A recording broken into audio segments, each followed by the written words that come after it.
Hello, I'm Dr. J.K. Grover, and this is a recording that I'm doing for Grihaswamini. It's about the present pandemic, which has brought about so much of social unrest in its wake. It's a story that I've weaved around that. The name is The Screwdriver. She was sitting under the peepal tree, singing to her two girls. Even in the summer heat, it was so pleasant underneath it. Inside the little accommodation, she could see Mohan deep in thought. "Come out," she said laughingly. "See, our Priya is taking her first baby steps. She's looking so cute." Parul went in. "Papa, come out, play with me." He kissed her on her forehead and said, "Go along, little one, send mine." Mohana went in with little Priya following her on her tottering steps. Mohan swung little Priya in his arms, and for a minute his pain dissolved in baby talk. Mohana broke that play and said, "What do you want?" "Oh, just that I can't find the large screwdriver." She popped up the question as to how he'd get the funds to carry on. They were pretty much above the poverty line. Suddenly, it seemed as though they were going to go below it. She was obsessed with the thought of the screwdriver. "Tell me what's up. Share your thoughts. After all, I'm your better half," she joked.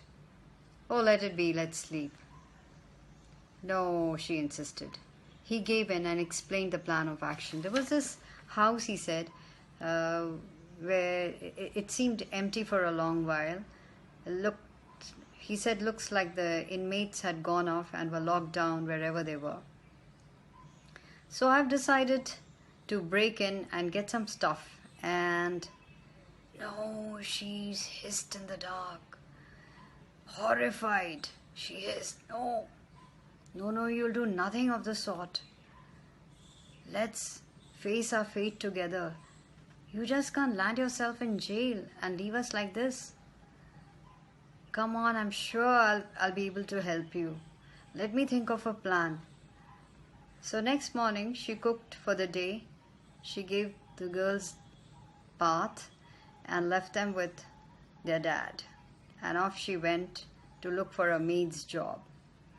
She came back in the evening, still very positive. She answered him, "Face our fate together. You just can't land yourself in jail and leave us like this. Come on, I'm sure I'll be able to help you. Let me think of a plan." So next morning, she cooked for the day. She gave the girls bath and left them with their dad. And off she went to look for a maid's job. She came back in the evening, still very positive. She answered him, "There's always a tomorrow, always a tomorrow." And in the morning, she trudged along the lanes of the colony along with her girls, calling in a sing-song voice, "Please help me with some rations. Oh, you people, oh good people, living in such beautiful houses, lovely big houses." No one came out, not a soul. And some who were standing in the balcony chose to walk in, unmindful of her cries. And little Parul was trying to copy her call in her clear childlike voice, which broke Mohana's heart.